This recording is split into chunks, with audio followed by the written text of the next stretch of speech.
Morning student, Sanjeev Parwal again. जैसा कि हम कल अपना खत्म किए थे, जो हम चेंज ऑफ एक्सेस का पढ़ रहे थे, उस समय हमने पढ़ा था कि कैसे हम केवल एक्सेस को बिना रोटेट किए हुए सिर्फ शिफ्ट करेंगे तो हमारे कोऑर्डिनेट्स कैसे चेंज होंगे with respect to new axes और with respect to old axes. ठीक है, तो यहाँ पे एक, जब हम उससे आगे बढ़ते हैं तो शॉर्ट नोट के फॉर्म में अगर इसको समझें तो हम क्या है कि जो आप देखिए क्विक लुक 7 में क्या लिखा है, shifting of the origin is also called the translation of the axes, the effect on the coordinate is old coordinate is equal to new coordinate plus corresponding coordinate of the new origin.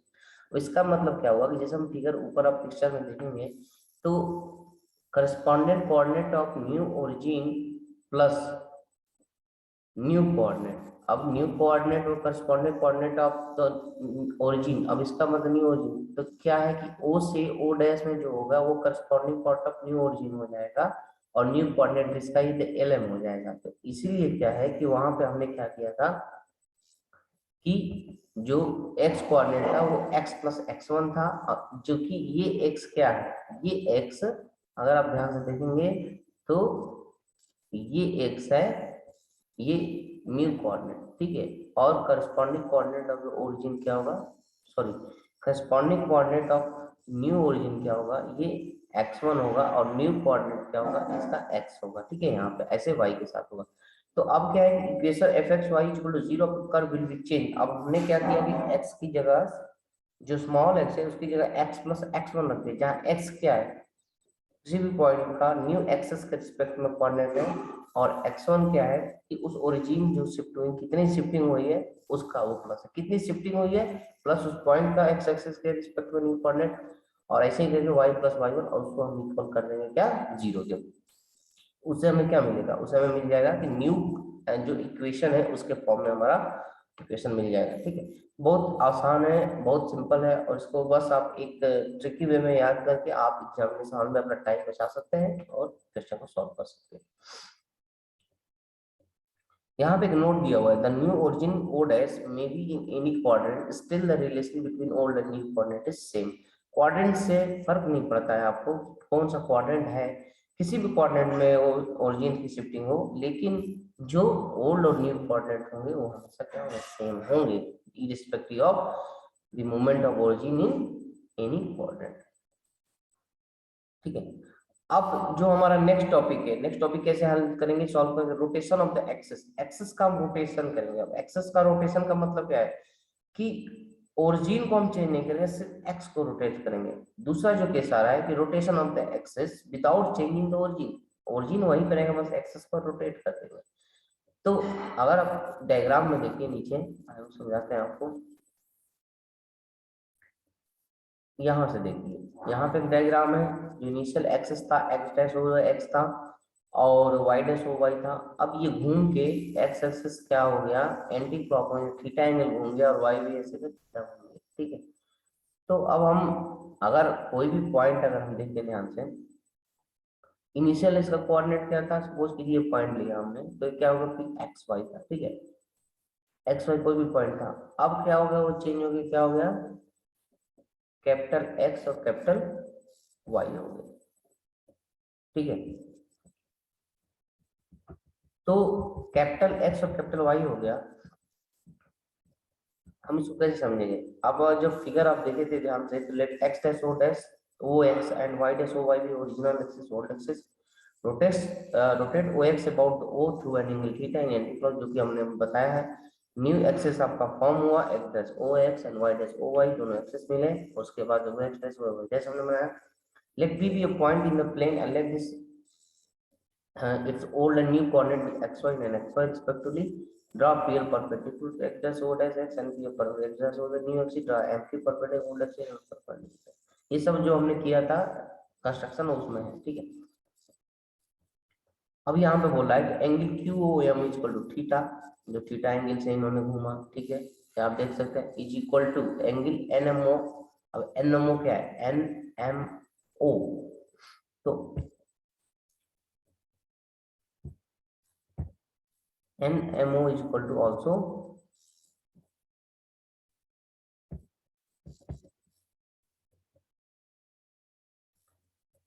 ठीक है, theta. अब क्या है कि यहाँ पे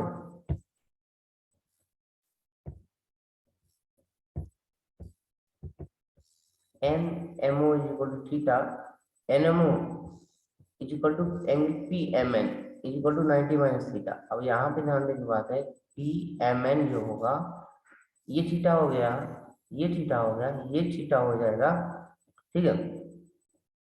और actually जो ये थीटा है ना, तो अब कैसे ये थीटा हो रहा है, मैं आपको ये समझा दूं कि यहाँ से ये थीटा होगा, ये भी एक परपेंडिकुलर है, ये क्या होगा 90 होगा, 90 माइनस थीटा होगा, और ये भी 90 माइनस थीटा होगा, और ये 90 है, तो ये क्या हो जाएगा, थीटा हो जाएगा आपका, ठीक है।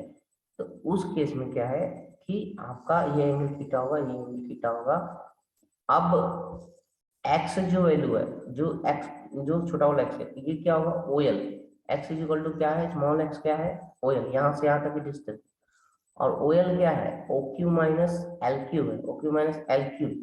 ओ एल क्या है, O Q minus L Q, और वैसे ही क्या है, एम एन। और एल क्यू इक्वल टू क्या है, एम एन है, यहाँ पे इक्वल का साइन होगा, वो तो नहीं लिखा, ठीक है। L Q equal M N, और वो क्या होगा, O Q minus M N, O Q minus M N, मतलब कुल मिला के जो एल क्यू और एम एन क्या होंगे, बराबर होंगे, ठीक है। अब जो कॉस थीटा है, अब देखिएगा, cos theta equal to O Q by O N. Cos theta क्या है, ये थीटा हो गया। अब ध्यान से देखेंगे, cos theta equal base by hypotenuse, तो O Q by O N यहाँ से हो जाएगा, ठीक है।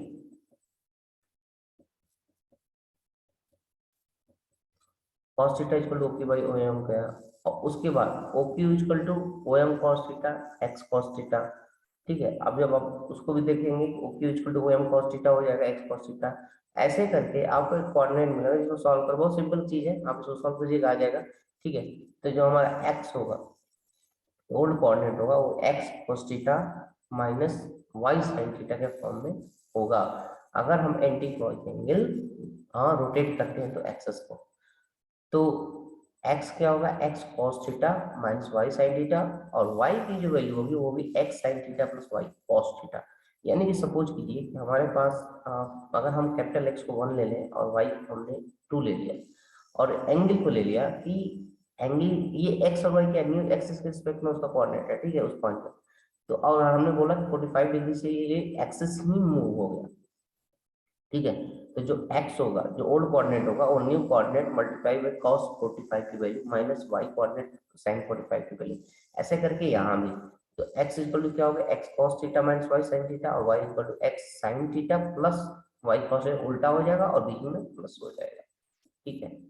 तो अगर हम ध्यान से देखिएगा कि ये जो एक्सप्रेशन है, अगर इसको हम मैट्रिक्स के फॉर्म में लिखें, तो मैट्रिक्स के फॉर्म में लिखेंगे तो क्या होगा, एक मैट्रिक्स बनाएंगे 2+2 का cos theta minus sin theta cos theta, और यहाँ पे क्या होगा, एक्स वाई, और ये हो जाएगा स्मॉल एक्स और स्मॉल वाई,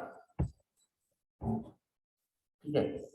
तो ये क्या है, ये हमारा, इससे क्या होगा, ये अंडरस्टैंडिंग इसकी होगी, ठीक है।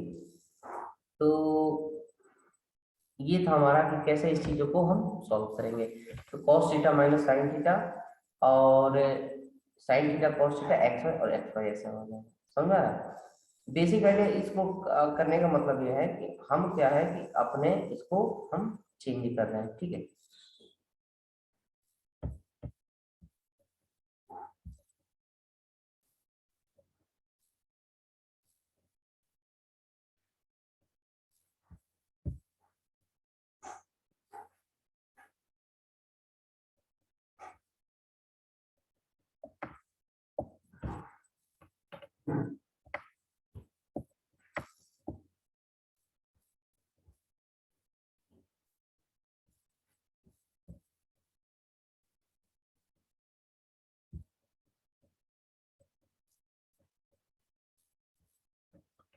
अब यहाँ से जब हमने एक्सेस को चेंज कर दिया, ठीक है, तो एक्सेस को चेंज करने के बाद अगर यहाँ पे इसको फॉर्म में हम लिख सकते हैं cos theta minus sin theta cos theta, capital X capital Y और small X small Y.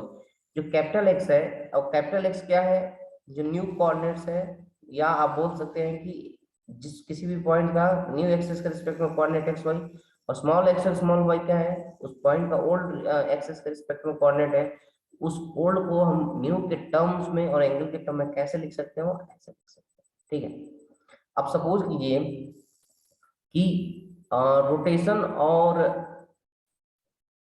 Shifting origin की दोनों साथ, एक्सिस का रोटेशन प्लस शिफ्ट भी हो रहा है, उस केस में करना क्या है, हमें जो x equal to capital X plus X one लिख देते हैं, हम क्या करेंगे, x के लिए ये x cos theta minus y sin theta लिख के, x cos theta minus y sin theta लिख के प्लस x1 कर देंगे, और y की जगह क्या कर देंगे, x sin theta plus y cos theta और प्लस y1 लिख के हम कर देंगे। ठीक है, यहाँ पे एक और नोट दिया होगा, अगर रोटेशन क्लॉकवाइज में हो रहा है, अगर सपोज कि एक्सिस का रोटेशन क्लॉकवाइज हो रहा है, तो थीटा क्या रिप्लेस होगा, माइनस थीटा पे रिप्लेस होगा। ठीक है, ये बेसिक आइडिया है कि इस चीज को हमें समझने के लिए बहुत ही इंपॉर्टेंट चीज है। ठीक है, क्योंकि एग्जाम में क्या होता है कि जब आप इसको सॉल्व करते हैं ना, तो उसमें क्या होता है कि अगर आपको ट्रिक पता है, ट्रिक का इन द सेंस क्या है कि आपको ये पता है कि कैसे चीजों को हम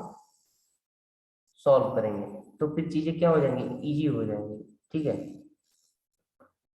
और वो इजी हो जाएंगी तो करने में चीजें आसानी रहेंगी।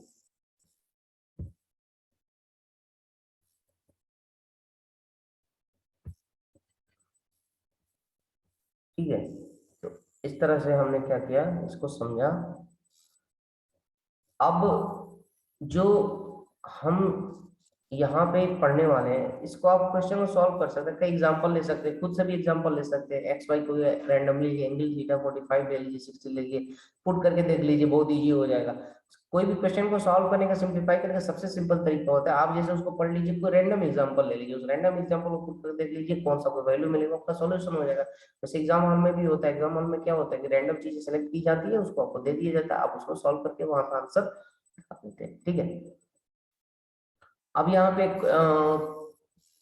एक कोनिक सेक्शन से रिलेटेड, एक्चुअली कोनिक सेक्शन से ही चीजें ली गई हैं, लेकिन फिर भी हम यहाँ पे कोनिक सेक्शन जब आप आगे पढ़ेंगे, उसमें क्या होता है, पैराबोला, हाइपरबोला, सर्किल, एलिप्स सब एक कोन से मिलते हैं, इसको इसको कोनिक सेक्शन बोला जाता है। ठीक है, एक कोन के डिफरेंट सेक्शन जब कट करते हैं तो उसको डिफरेंट डिफरेंट फिगर्स मिलते हैं, वो थ्रू हमके कटिंग से डिसाइड होते हैं, तो वो कोनिक सेक्शन बोला जाता है। लेकिन यहाँ पे ये चीज लिख दिया है, ये कोनिक सेक्शन से आया है। ठीक है, तो एक यहाँ डिफिनेशन है कि if A B H and real and at least one of the A H B H not zero, then A X square plus 2hxy plus by square is called the second degree homogeneous expression, and ax square plus 2hxy plus by square 0 is called the second degree homogeneous equation. Right, second degree homogeneous equation का क्या मतलब होता है, मतलब होता है कि जितने भी वेरिएबल होते हैं उनका जो पावर होता है या इंडेक्स होता है, पावर होता है, इंडेक्स होता है, उनका जो सम होता है वो क्या होता है, 2 होता है। जैसे इस केस में क्या है, X square plus 2hxy plus by square 0 equal to second degree homogeneous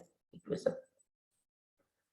अब हमारा क्या है कि एक और यहाँ पे क्या है कि definition A H B G F C are live and at least one of the A H B not zero, then A X square plus 2hxy plus by square plus 2gf plus 2fy plus c is called a second degree general expression, and ax square plus 2hxy plus by square plus 2gf 2 plus c is called a second degree general expression। देखिए चीज को दो बार repeat किया, तो ये जो equation है यहाँ पे, जो ax square plus 2hxy plus by square plus 2gx plus 2fy plus c, ये पूरा इक्वेशन एक कोनिक सेक्शन को रिप्रेजेंट करता है, और उस कोनिक सेक्शन हमारा क्या है, सर्किल भी आएंगे, पैराबोला भी आएंगे, हाइपरबोला भी आएगा, इलिप्स भी आएगा। ठीक है, डबल साइडेड पैराबोला यानी कि हाइपरबोला भी उसमें। तो ये पूरा इक्वेशन ही एक इक्वेशन रिप्रेजेंट कर देगा उस पूरे कोनिक सेक्शन के फिगर को। ठीक है, जैसे मान लो यहाँ पे x square plus 2hxy plus by square plus 2gx plus 2fy plus c, तो अब यहाँ पे क्या है, सब कंपेरिजन करके abc की वैल्यू निकाल सकते हैं। ठीक है, यहाँ से भी निकाल सकते हैं। तो ये पूरा जो ये वाला जो इक्वेशन है, ये पोर्शन जो मैं कर रहा हूँ, ये पोर्शन क्या है कि दैट पोर्शन, ये जो हाईलाइट वाला पोर्शन है, ये जो एक्स स्क्वायर से स्टार्ट हो रहा है, ये बेसिक जो पोर्शन है, ये वाला, ये दैट वन। ठीक है, सपोज कि यहाँ तक मैं समझा रहा हूँ, x square plus 2hxy plus by square plus 2gx plus 2f y plus c is called a second degree general equation. आप यहाँ से इसको तो देख सकते हैं कि ये क्या होगा, सेकंड डिग्री जनरल इक्वेशन होगा। ठीक है, तो यहाँ से एक हमें मिला कि सेकेंड डिग्री जनरल इक्वेशन भी कोई चीज होती है जो कोनिक सेक्शन में होता है। ठीक है, और वो पार्ट है कोनिक सेक्शन का, उससे हम सर्किल, हाइपरबोला, पैराबोला, इलिप्स, ये सब फिगर क्या है हमें मिलते हैं।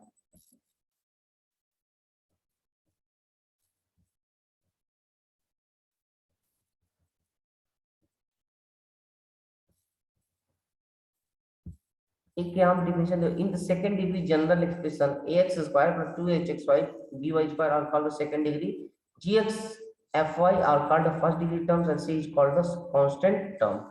सी को क्या बोलते हैं हम, कांस्टेंट टर्म बोलते हैं।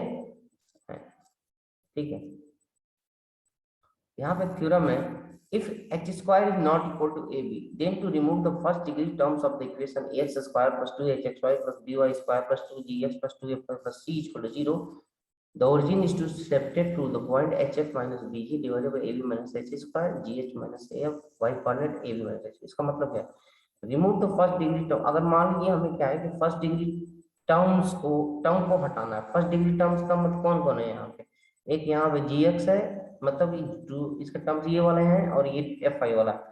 ठीक है, तो फर्स्ट डिग्री तो यही है, तो इसके लिए क्या होता है, ओरिजिन को हमें शिफ्ट करना पड़ेगा इस पॉइंट पर। वो पॉइंट का कैलकुलेशन कहाँ से आएगा, एच का fact H multiplied by F minus B multiplied by G divided by A multiplied by B minus H square और G H minus A F divided by A B minus H square.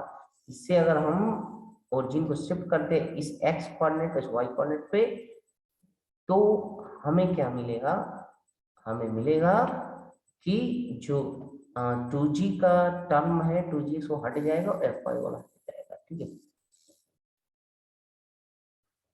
अब इसमें prove करके इसने बता दिया है। अब आप लास्ट में इसका जो कंक्लूजन देखेंगे,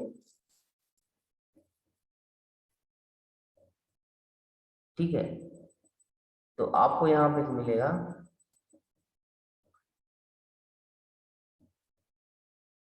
ax1 plus hy1 plus g equal to 0 and hx1 plus, तो लास्टली जब इसको सॉल्व करेंगे आप, तो आपका जो वो ये वाला जो टर्म है ये वाला ये सब गायब हो जाएगा। ठीक है, जी वाला एक्स वाला, ठीक है, फर्स्ट वाला सब ये फर्स्ट डिग्री टर्म क्या हो जाएगा, गायब हो जाएगा, आपको यही मिलेगा सेकंड डिग्री टर्म। ठीक है, तो ये बहुत इंपॉर्टेंट नहीं है, जिस तक मैंने रेफरेंस को बता दिया है।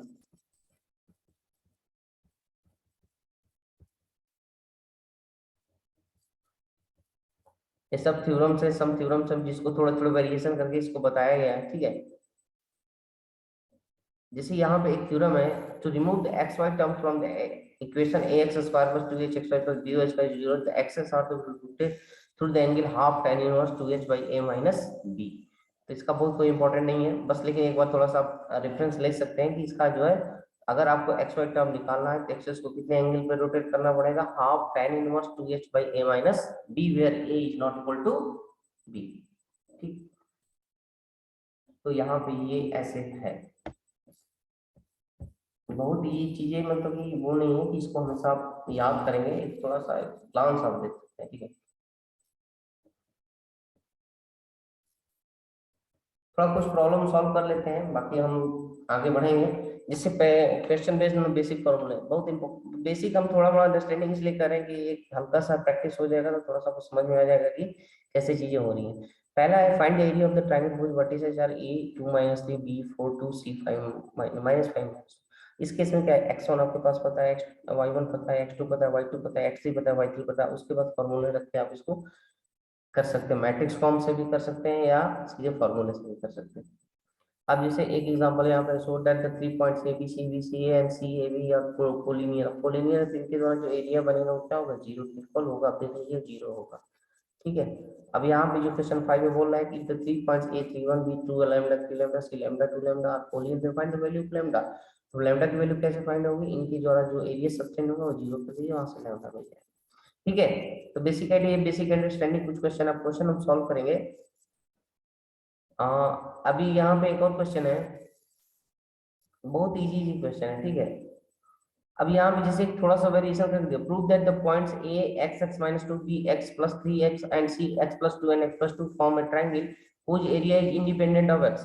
तो एरिया इंडिपेंडेंट ऑफ एक्स कब होगा, जब तब होगा कि जब इसके द्वारा जो एरिया बनेगा इंडिपेंडेंट ऑफ एक्स का मतलब क्या होगा, जीरो के इक्वल होगा, मतलब कि इसका, ठीक है।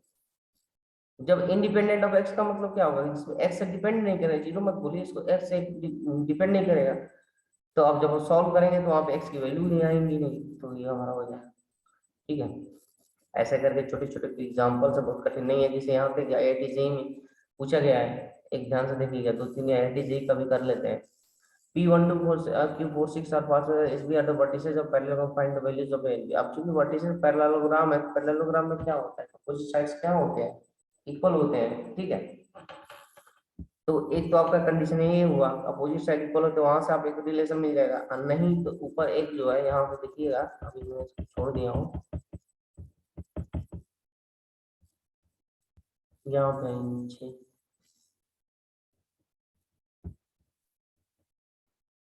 ठीक है।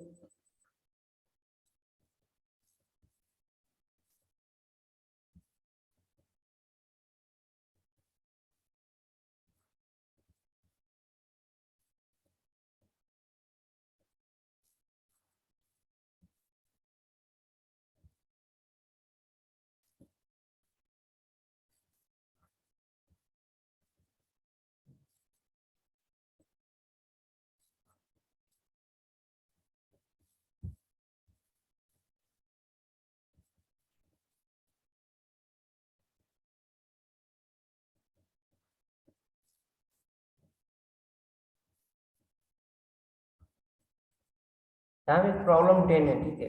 तो प्रॉब्लम 10 में क्या बोला है, in a parallelogram ABCD if x1 y1 x2 y2 and x3 y3 are the coordinates of ABC respectively, then show that the coordinates of D are x1 plus x3 minus x2 और y1 plus y3 minus y2 होगा, ये हमें दिखाना है।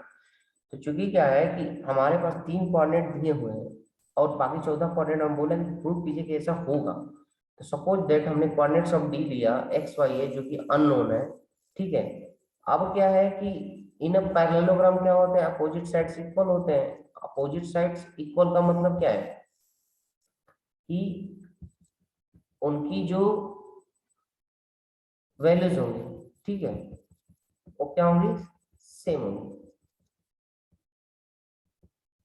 जैसे यहाँ पे देखो इस फिगर में, फिगर 1.7 आपके पास ए है, बी है, सी है, ठीक है। अब यहां बोला है कि जो पैरेललोग्राम के जो डायगोनल्स होते हैं वो बाइसेक्ट ईच अदर करते हैं, यानी कि AC और BD क्या करेंगे, यहाँ बाइसेक्ट करेंगे, यानी कि जो कोई भी पॉइंट अगर मान लीजिए O मान ले तो AO इक्वल टू OC और DO इक्वल टू OB हो जाएगा, ठीक है। तो अब यहाँ पे लिखा bisect each other AC and BD same point at the mid point, ठीक है।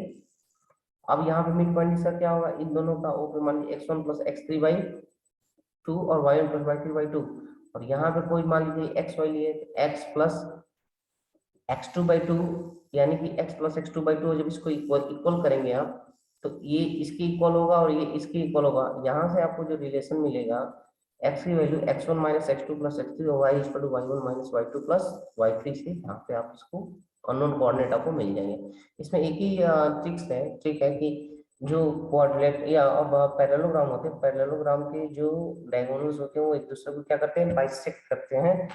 तो चौथे कोऑर्डिनेट को हम अननोन मान के इस दोनों से, इस AC से हमने एक पॉइंट निकाला, BD से निकाला, दोनों को इक्वलाइज किया, वहां से x की वैल्यू है x1 minus x2 plus x3 और y की वैल्यू है y1 minus y2 plus y3, ठीक है। अब यहाँ पे जैसे यहाँ पे IIT जेईई 1998 में पूछा हुआ एक क्वेश्चन है, ये क्वेश्चन क्या कहता है, इफ P12 QR6 नहीं Q46 और R57 and SAB are the vertices of a parallelogram PQR, then find the value of A and B।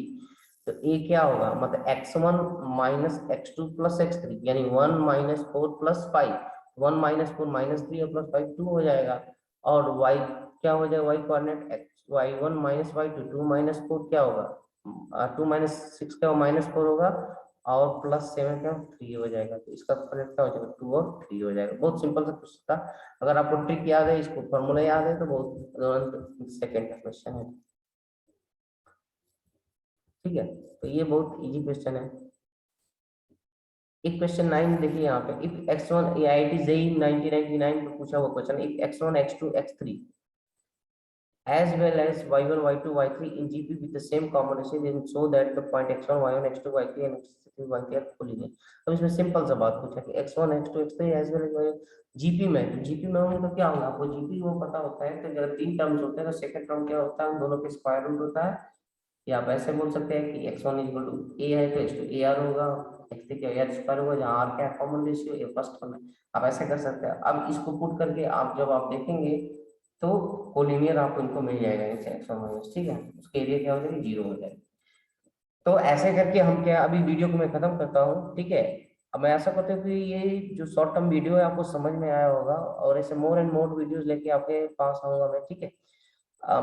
देखिए कोई भी चीज समझने के लिए आपको क्या है, उसकी बेसिक अंडरस्टैंडिंग होनी चाहिए, और लॉजिकल मतलब क्या है कि आपको थोड़ा थोड़ा लॉजिक लगा के कहाँ पे क्या पॉइंट है, क्या ट्रिक्स है, क्या समझना नहीं है, पेन एंड पेपर लीजिए, नोट कीजिए और उसको लिखिए, आपको एकदम कॉन्सेप्ट क्लियर हो जाएगा और कोई दिक्कत नहीं होगा क्वेश्चन को सॉल्व करने में। तो मैं अपने वीडियो को खत्म करता हूँ, प्लीज मेरे इस वीडियो को शेयर कीजिए, जो ज्यादा से ज्यादा स्टूडेंट तक पहुंचाइए, ताकि वो भी इससे बेनिफिशियरी हो सके। मैं आपका हार्दिक आभारी रहूंगा, आपका Suchinder Sanjeev Verma. Thank you, good day.